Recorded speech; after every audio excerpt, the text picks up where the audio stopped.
大家好，我係廣告王嘅 Amy。今日我想同大家傾下一個睇落好簡單，但其實內藏玄機嘅宣傳方式就係派傳單。好多人以為派傳單就係隨便將單張塞俾途人，但係其實派發嘅時間同地點選擇絕對係大有學問，直接影響你嘅宣傳成效。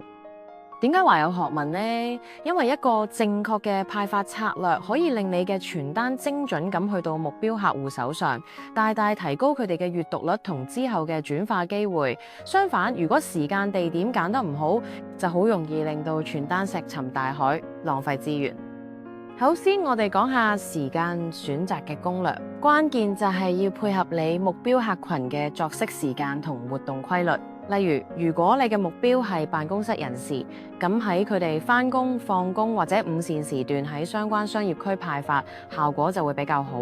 如果目標係家庭主婦或者長者，咁可能喺日間非繁忙時間，喺屋苑附近、街市或者佢哋常去嘅地方派發會更有效。針對學生群體咧，就可以考慮喺佢哋返學、放學嘅時段喺學校周邊進行。另外，如果你係餐飲業或者零售業，喺用餐高峰期前少少，或者週末購物人流多嘅時候派發，亦都可以刺激即時消費。仲有啊，如果你有特定嘅優惠活動或者推廣期啊，派發時間當然要配合返活動嘅節奏，營造即時性同埋緊迫感啊。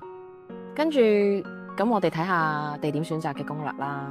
原則都係一樣，就係要揀你目標客戶最常出現或者最集中嘅地方。例如，如果係地區性嘅服務或者商鋪，咁喺你服務範圍內嘅主要住宅區入口、人流暢旺嘅街道或者附近嘅交通樞紐就係理想嘅選擇。如果產品針對特定消費群，例如年輕人，就可以考慮潮流商場、戲院附近。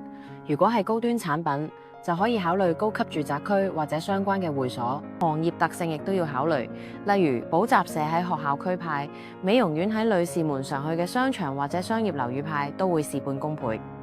我哋廣告王可以幫客戶分析，將傳單直接派到住宅信箱，或者喺工商業大廈進行派發，確保覆蓋你想接觸嘅群體。除咗時間同埋地點，仲有幾點要留意啦。天氣情況。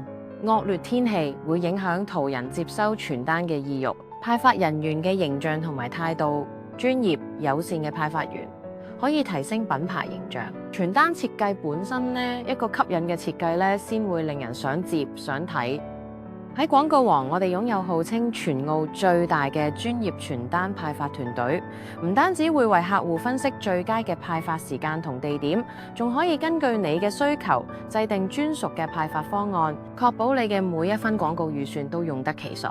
喺諗了解更多關於點樣提升傳單派發嘅成效，歡迎隨時聯絡我哋廣告王。多謝大家。